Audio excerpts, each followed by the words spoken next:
السلام علیکم ورحمۃ اللہ وبرکاتہ۔ الحمد للہ رب العالمین والصلاة والسلام علی رسولہ الامین وعلی آلہ وصحبہ اجمعین ومن تبعہم بإحسان الی یوم الدین، اما بعد فاعوذ باللہ من الشیطان الرجیم، بسم اللہ الرحمن الرحیم۔ وَلَقَدْ صدقكم الله وعده إذ تحسونهم بإذنه حتى إذا فشلتم وتنازعتم في الأمر وعصيتم من بعد ما أراكم ما تحبون منكم من يريد الدنيا ومنكم من يريد الآخرة ثم صرفكم عنهم ليبتليكم ولقد عفا عنكم والله ذو فضل على المؤمنين۔ سیرت النبی صلی اللہ علیہ وسلم کے دروس کے سلسلے میں آج کے درس کا عنوان ہوگا جنگ احد میں ایک چھوٹی سی غلطی نے مسلمانوں کو ایک بڑا نقصان پہنچایا۔ نبی کریم صلی اللہ علیہ وسلم نے جنگ احد کے لیے مکمل تیاری کر لی تھی۔ آپ کے پاس 700 افراد تھے، سامنے 3000 کا لشکر تھا، سواریاں بھی بہت تھی، ہتھیار بھی تھا۔ آپ صلی اللہ علیہ وسلم کے پاس انسانوں کی تعداد بھی کم، فوجیوں کی تعداد بھی کم، سواری بھی کم، ہتھیار بھی کم، لیکن ایمانی قوت، اسلام کی حفاظت کے لیے جو جذبہ اور جو شوق ان کے اندر تھا، وہ سامنے کی جماعت میں کافروں کے اندر اس طرح کی کوئی چیز نہیں تھی۔ لڑائی کے لیے، جنگ کے لیے ان کے پاس صرف انائیت، انتقام، فساد، بربادی، یہ مدعے تھے۔ اور نبی کریم صلی اللہ علیہ وسلم کے ساتھ جو صحابہ تھے، ان کے پاس پورے علاقے کو پرامن بنانا، سب کو اللہ کا فرما بردار بنانا اور انسانوں کو شرک سے، ہر طرح کے فساد سے روکنا، اللہ کے نازل کردہ دین کو بلند رکھنا، یہ نیت تھی۔ تو اللہ تبارک و تعالی نیتوں کے حساب سے فیصلے کرتا ہے، انما الاعمال بالنیات۔ نبی کریم صلی اللہ علیہ وسلم اس نیت کے ساتھ صحابہ رضی اللہ تعالی عنہم کے ساتھ مکہ مدینہ منورہ سے جبل احد، جو مدینہ مسجد نبوی سے تقریباً 5 کلومیٹر کے فاصلے پر ہے، ادھر کی طرف روانہ ہو گئے۔ جمعہ کے دن آپ مسجد نبوی سے نکلے تھے اور ہفتے کے دن آپ اس جگہ پر پہنچتے ہیں جہاں سے آپ کو جنگ کرنی ہے۔ آپ صلی اللہ علیہ وسلم نے جنگ شروع کرنے سے پہلے صحیح زمین کا انتخاب کیا، ایسی جگہ کا انتخاب کیا جس جگہ سے آپ کو جنگ میں مدد مل سکتی ہے۔ اور یہ بہت ضروری ہوتا ہے کہ دو فوجیں آمنے سامنے ہوں تو کسی بھی جگہ کھڑے رہ کر لڑائی نہیں کرتے، اس کے لیے باقاعدہ جگہ کا انتخاب کیا جاتا ہے کہ کس جگہ سے ہم صحیح طریقے سے دشمن پر وار کر سکتے ہیں اور کہاں سے ہم اپنی حفاظت کر سکتے ہیں۔ آپ صلی اللہ علیہ وسلم نے کوئی بڑی جنگیں نہیں لڑی تھی، اللہ تبارک و تعالیٰ نے آپ کو وہ صلاحیت عطا فرمائی تھی، کیونکہ آپ آئیڈیل تھے۔ جہاں آپ نماز کے لیے آئیڈیل، روزے کے لیے آئیڈیل، وہیں اسلام کی سربلندی کے لیے، شرک اور کفر کے خاتمے کے لیے بھی آپ آئیڈیل تھے۔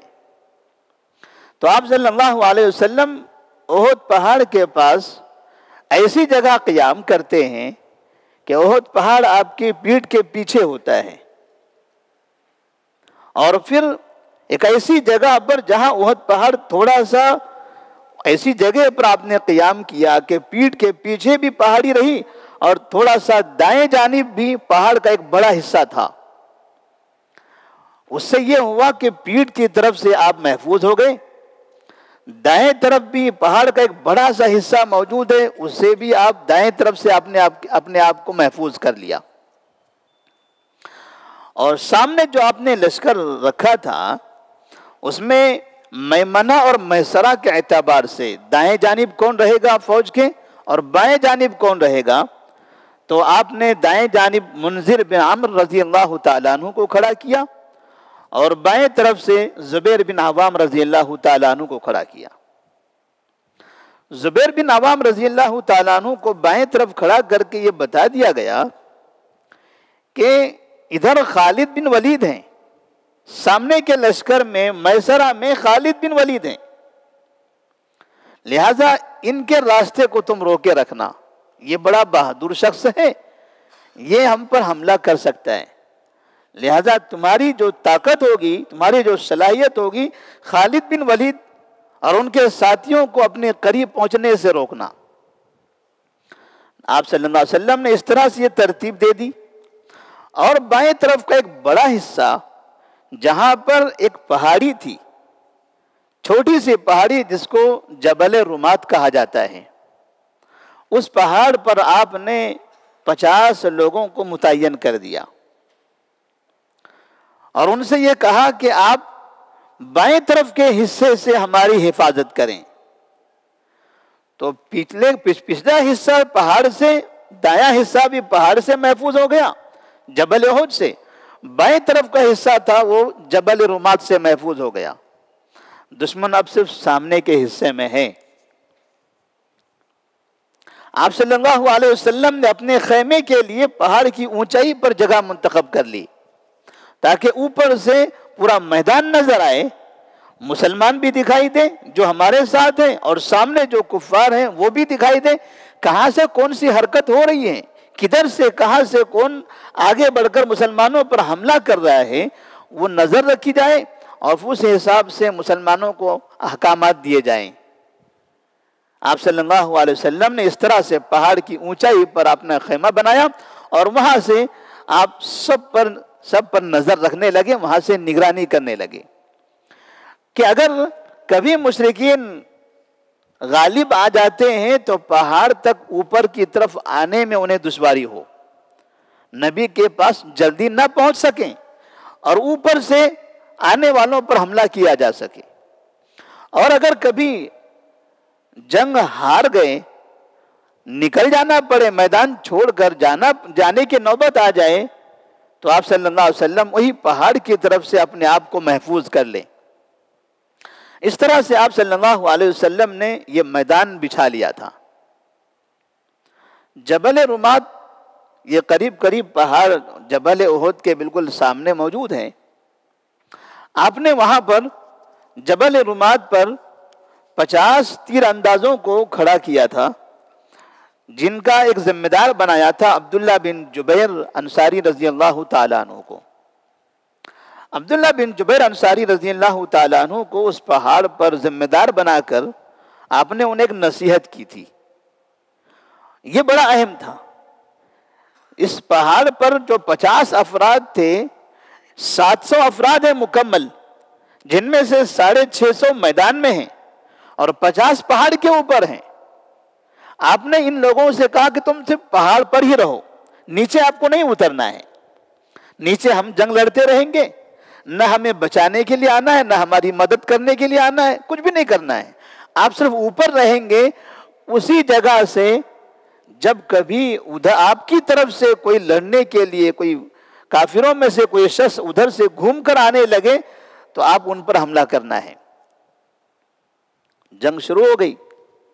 نبی کریم صلی اللہ علیہ وسلم نے ان لوگوں سے کہا تھا، ان رأیتمونا تخطفون الطیر فلا تبرحوا مکانکم ھذا حتی ارسل الیکم. یاد رکھنا میری نصیحت، پہاڑ کے اوپر کا جو حصہ ہے یہیں رہنا ہے، یہاں سے نیچے اترنا نہیں ہے. اگر آپ یہ دیکھو کہ میدان میں کفار ہمیں مار رہے ہیں، ہمارا قتل عام کر رہے ہیں، اور پرندے آ کر ہماری بوٹیاں کھا رہے ہیں، یہ منظر دیکھ کر بھی تم ہمیں بچانے کے لیے نیچے نہیں اترنا۔ ہم اس حالت میں پہنچ گئے کہ پرندے ہماری لاشیں کھانے لگ جائیں، یہ دیکھ کر بھی تم پہاڑ سے نیچے نہ اترنا کہ چلے اب سب تباہ ہو چکا ہے، چلتے ہیں نیچے، ان کو بچاتے ہیں۔ نبی نے کہا تب بھی نہیں اترنا، الا یہ کہ میں خود آپ لوگوں کو بلا لوں، اگر میں خود بلاتا ہوں تو آ جائیے۔ وَإِن رَأَيْتُمُونَا هَزَمْنَا الْقَوْمَ وَوَطَأْنَاهُمْ فَلَا تَبْرَحُوا حَتَّى أُرْسِلَ إِلَيْكُمْ، اور اگر تم یہ دیکھو کہ ہم غالب آ گئے، 3000 کے لشکر کو ہم نے روندنا شروع کر دیا، انہیں مارنا شروع کر دیا، ہم فتح یاب ہو گئے، کفار مکہ کی لاشیں گر رہی ہیں،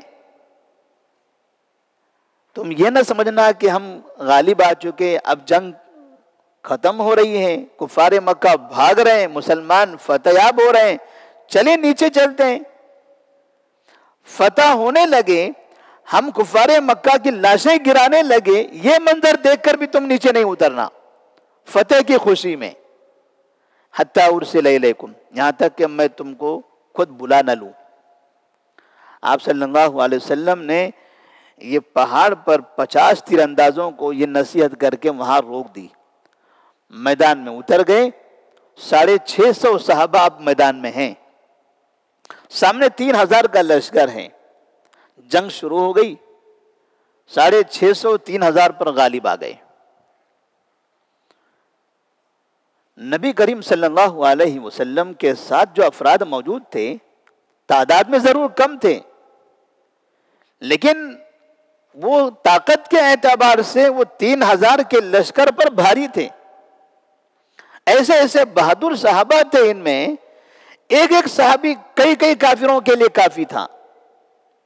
اس وجہ سے اللہ تبارک و تعالیٰ نے پھر اس طرح سے انہیں وہ قوت عطا فرمائی اور وہ فتح عطا فرمائی کہ کفار مکہ ان کا سامنا نہیں کر سکے، بھاگنے لگے،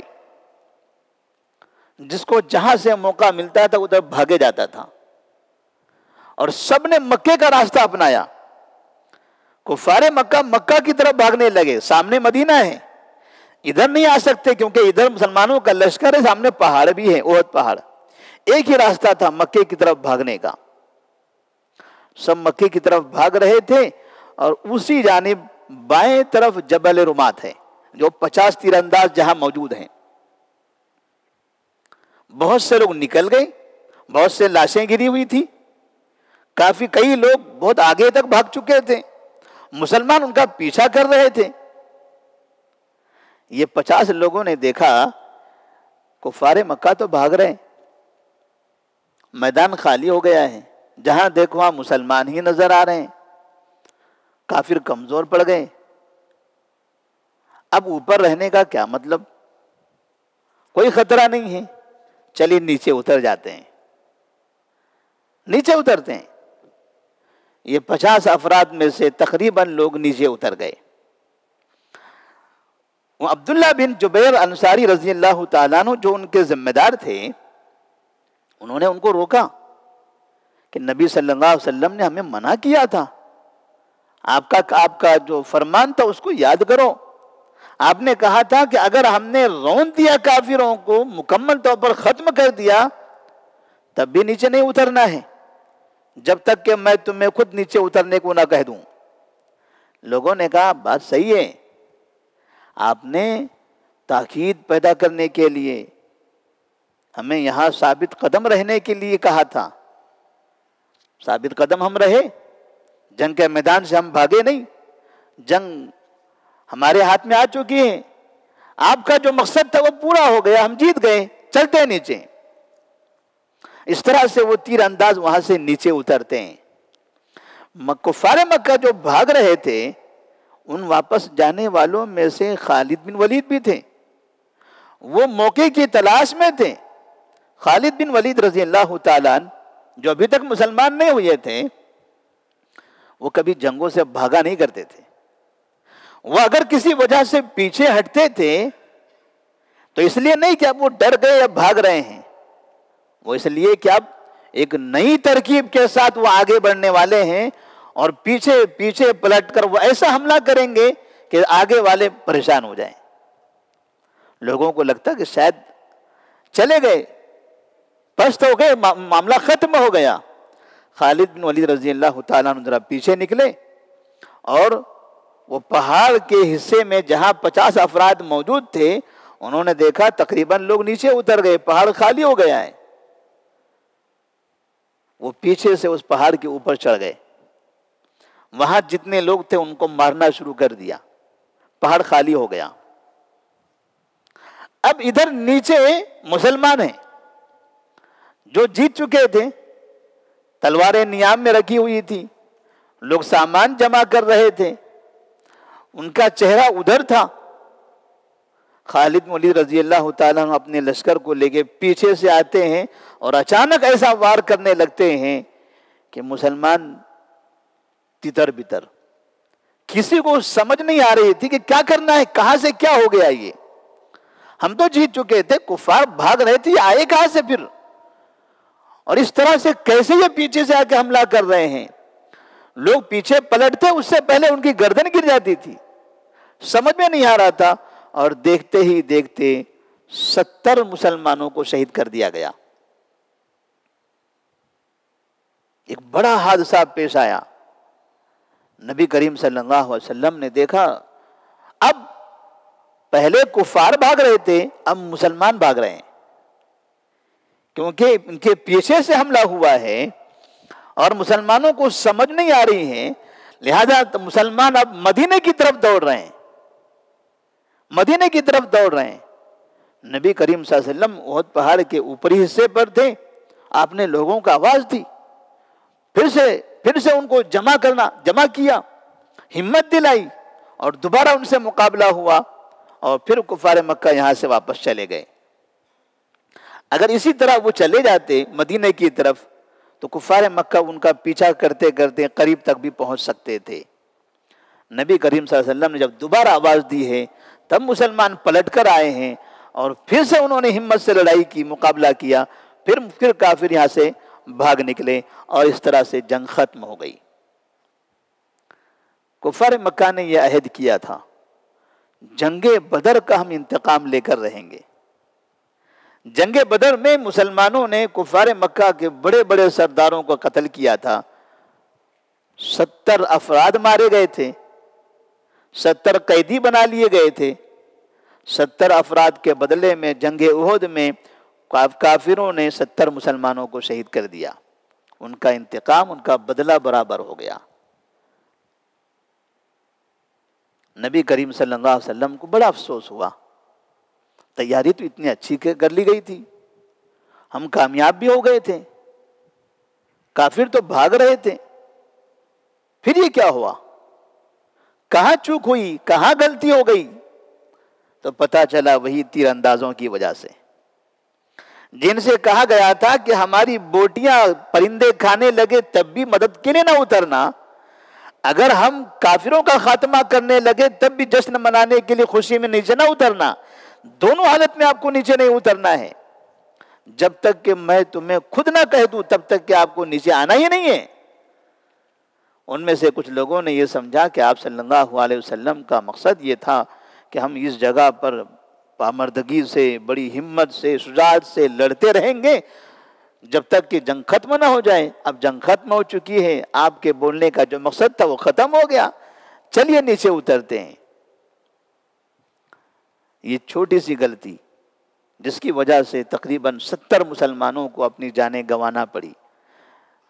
نبی کریم صلی اللہ علیہ وسلم پر اللہ تبارک و تعالیٰ نے قرآن مجید کی سورہ آل عمران آیت نازل فرمائی، وَلَقَدْ صَدَقَكُمُ اللَّهُ وَعْدَهُ إِذْ تَحُسُّونَهُم بِإِذْنِهِ حَتَّى إِذَا فَشِلْتُمْ وَتَنَازَعْتُمْ فِي الْأَمْرِ وَعَصَيْتُمْ مِنْ بَعْدِ مَا أَرَاكُمْ مَا تُحِبُّونَ مِنْكُمْ مَن يُرِيدُ الدُّنْيَا وَمِنْكُمْ مَن يُرِيدُ الْآخِرَةَ ثُمَّ صَرَفَكُمْ عَنْهُمْ لِيَبْتَلِيَكُمْ وَلَقَدْ عَفَا عَنْكُمْ وَاللَّهُ ذُو فَضْلٍ عَلَى الْمُؤْمِنِينَ۔ تھوڑی سی آپ نے نافرمانی کر لی نبی کی، اس کا وہ انجام ہوا، اللہ تبارک و تعالیٰ نے تمہیں تمہاری غلطیوں کو معاف کر دیا۔ اللہ تبارک و تعالیٰ نے یہ جبل رومات پر جو صحابہ موجود تھے جن سے غلطی ہو گئی تھی نیچے اترنے میں، نبی نے اجازت نہیں دی تھی پھر بھی اتر گئے، اللہ تبارک و تعالیٰ نے ان کو معاف کر دیا۔ جبل رومات کے اس واقعے سے جو ہمیں سبق ملتا ہے کہ نبی کریم صلی اللہ علیہ وسلم کا جو فرمان ہے، آپ کا جو حکم ہے، آپ کی جو سنت ہے، مسلمان کو بلا چوں چرا اس پر عمل کرنا چاہیے۔ ما آتاکم الرسول فخذوہ وما نہاکم عنہ فانتہوا، رسول تمہیں جو دیں اسے لے لو، جس سے منع کریں اس سے رک جاؤ۔ کیوں منع کیا ہے؟ کیوں حجاب کی پابندی کیوں ہے؟ شریعت نے حجاب کے لیے کیوں کہا ہے؟ شریعت نے داڑھی کے لیے کیوں کہا ہے؟ شریعت نے فلاں کیوں کہا ہے؟ یہ آج کے زمانے میں اگر نبی ہوتے تو شاید یہ نہ کہتے۔ آج یہ جہاں دیکھو وہاں پر بت پرستوں کا دور نظر آتا ہے۔ نبی کا زمانہ وہ الگ تھا، ہمارا زمانہ الگ ہے۔ وہ زمانے کے احکامات نبی کے وہ زمانے کے لیے تھے، آج کے زمانے کے لیے نہیں ہے۔ حاجی حج کرنے جاتے ہیں، مینا میں کیوں کھڑے رہنا ہے؟ کعبے میں نماز پڑھنا 1 لاکھ کے برابر ثواب ہے، مینا میں نہیں ہے۔ 5 لاکھ خرچ کر کے ہم مکہ آئے ہیں تو مینا میں نماز کیوں پڑھیں گے؟ چلیے مکہ پڑھ لیتے ہیں، رات مکہ میں گزاریں گے، مینا میں کیوں گزاریں؟ مینا افضل ہے کہ مکہ کعبہ افضل ہے؟ آپ کا دماغ تو یہ کہتا ہے۔ نبی نے فرمایا رات آپ کو مینا میں گزارنی ہے، ظہر عصر آپ کو مینا میں پڑھنی ہے، عرفات کے میدان میں جانا ہے، وہاں ظہر عصر پڑھنی ہے۔ آپ یہ چھوڑ کر اگر مکہ میں کعبے میں نماز پڑھنے لگو، یہ سوچ کر کہ یہاں زیادہ افضل ہے، کعبہ دنیا کی سب سے بڑی جگہ ہے،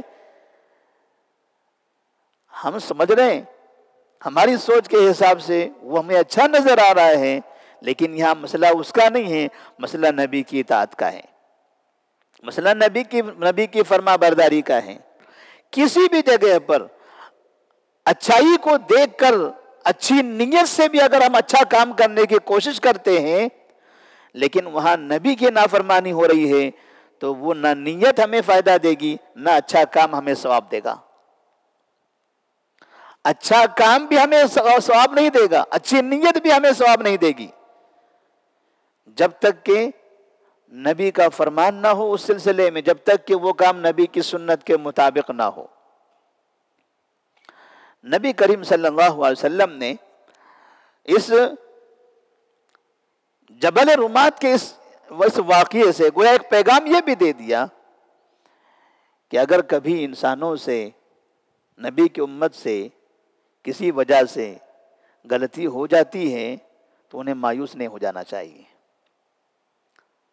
سمجھا کچھ اور تھا، غلطی ہو گئی، بڑا نقصان ہو گیا، پھر بھی غلطی تھی، بڑے سے بڑا نقصان ہی کیوں نہ ہو جائے، اتنے بڑے نقصان کے باوجود بھی غلطی کرنے والا اگر معافی مانگ لے اللہ تبارک و تعالیٰ انہیں معاف کر دے گا۔ ان کی غلطی کی وجہ سے جن کو اپنی جانیں گنوانی پڑی وہ تو شہید ہو گئے، ان کے لیے تو جنت ہے، اللہ تبارک و تعالیٰ نے ان کو اعلیٰ مقام دے دیا۔ لیکن ان کی غلطی پر انہوں نے اگر توبہ کر لی اللہ تبارک و تعالیٰ انہیں بھی معاف کر دیتا ہے۔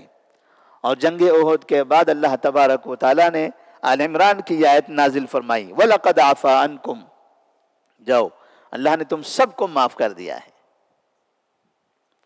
اسی طرح سے نبی کریم صلی اللہ علیہ وسلم نے پیغام بھی دیا اس واقعے سے، اس عمل سے، کہ مسلمانوں کو ہمیشہ ترکیب اور تدبیر سے کام کرنا ہے، ہلڑ بازیوں سے، نعرے بازیوں سے، اچھل کود سے، بندروں کی طرح اچھلنے سے، ادھر بھاگے ادھر بھاگے، کوئی ترتیب نہیں، کوئی تدبیر نہیں، اس طرح سے دین کا کام نہیں ہو سکتا ہے۔ اگر مسلمانوں کو حقیقت میں کفر کے سیلاب کو روکنا ہے تو پہلے مسلمانوں کے درمیان اتحاد کی دیوار بنانی پڑے گی۔ ان کو مضبوط کرنا پڑے گا. سب اس میں کودنے لگ جائیں گے روکنے کے لیے تو کوئی نہیں روک سکے گا. تو موجودہ دور میں خاص طور پر ہمارے ملک ہندوستان کے اندر بھی مسلمانوں کو جو بڑے بڑے حادثے پیش آ رہے ہیں، مخالفین کی طرف سے جس طرح سے ایک دشمنی کا مظاہرہ ہو رہا ہے، مسلمانوں کو تکلیف دینے کی باتیں کی جاتی ہیں، نقصان پہنچانے کی کوشش کی جاتی ہے، ان ساری چیزوں کو اگر روکنا ہے تو مسلمانوں کو بڑی سنجیدگی کے ساتھ ایک ایسا رد عمل دکھانا پڑے گا کہ جس رد عمل سے اسلام کا بھی غلبہ ہو اور کافر کمزور ہوتا چلا جائے. ایسا کوئی ہم کام نہ کریں کہ کافروں کو اور طاقت مل جائے، مسلمان اور مارے جائیں اور ذلیل ہوتے چلے جائیں. نبی کریم صلی اللہ علیہ وسلم نے اسی جو ترتیب بنائی تھی، ساتھ میں ہمیشہ مسلمانوں کو کسی بھی میدان میں ہو اپنی حفاظت کی پہلے کوشش کرنی چاہیے. یہ نہیں سمجھنا چاہیے کہ میں مسلمان ہوں، میں ایمان والا ہوں، میری اللہ حفاظت کرنے والا ہے، اللہ فرشتوں کو بھیجتا ہے، مجھے کسی بھی چیز کی ضرورت نہیں ہے. نبی کریم صلی اللہ علیہ وسلم نے پیٹھ کی طرف احد پہاڑ کو رکھا تاکہ پیچھے سے آپ محفوظ ہو جائیں. دائیں طرف بھی پہاڑ تھا تاکہ آپ وہاں سے اس سے محفوظ ہو جائیں. بائیں طرف آپ نے 50 تیر اندازوں کو کھڑا کیا تھا تاکہ ادھر سے محفوظ ہوں. یہ اللہ پر بھروسے کے خلاف نہیں ہے. کوئی یہ نہ سمجھے کیا نبی کو بھروسہ نہیں تھا اللہ پر؟ یہ کیا ضرورت تھی وہ 50 تیر اندازوں کو وہاں کھڑا کرنے کی؟ نبی خود آرڈر دیتے، خود ہی سب کچھ ہو جاتا. پہاڑ کو اپنی پیٹھ کی طرف کھڑا کرنے کی کیا ضرورت تھی؟ ادھر چھپنے کی کیا ضرورت تھی؟ اوپر جانے کی کیا ضرورت تھی؟ بیچ میں جا کے کھڑے ہو جاتے کافروں کے اور للکارتے، آپ جیت جاتے. جس طرح سے کبھی کبھار باتیں کی جاتی ہیں، جب مسلمان کہیں کسی مخالف سے جنگ کرنے کی بات یا جو مسلم ممالک ہیں ان کے بارے میں کہتے ہیں کیوں نہیں چلے جاتے، کیوں نہیں اتنے ملک ہیں گھس جاتے کسی دوسرے ملک میں. ایسی ہے نبی کیوں نہیں گھس گئے 750 صحابہ کو لے کر کافروں کے صفوں کے بیچ میں؟ نہیں، ترتیب بنائی. ساری چیزیں ترتیب سے ہوتی ہیں. نبی نے یہ بتایا کہ اگر کافروں کا مقابلہ بھی کرنا ہے تو آپ کو انتہائی تدبیر کے ساتھ، ترتیب کے ساتھ، منظم انداز میں کرنا ہے. اور اگر آپ کی صفوں میں معمولی بھی اختلاف ہو گیا تو وہ نتیجہ ہوگا جو احد میں ہوا تھا. معمولی سے اختلاف ہو گیا تھا، سوچ میں تھوڑا سا فرق آیا اور 70 صحابہ شہید ہو گئے. مسلمانوں کے پاس کتنے منافقین ہیں، مسلمانوں کی صفوں میں کتنے ایسے ہیں جو مسلمانوں کو نقصان پہنچاتے ہیں. کہاں مسلمانوں کو کامیاب مل سکتی ہے؟ اس سے یہ بھی سمجھ میں آتا ہے کہ مسلمانوں کو ہمیشہ متحد ہونا چاہیے. اللہ تعالیٰ سے دعا ہے کہ اللہ تبارک و تعالیٰ تمام مسلمانوں کے اندر ایمانی قوت پیدا فرمائے اور انہیں ہر جگہ ہر میدان میں متحد بنائے. السلام علیکم ورحمۃ اللہ وبرکاتہ.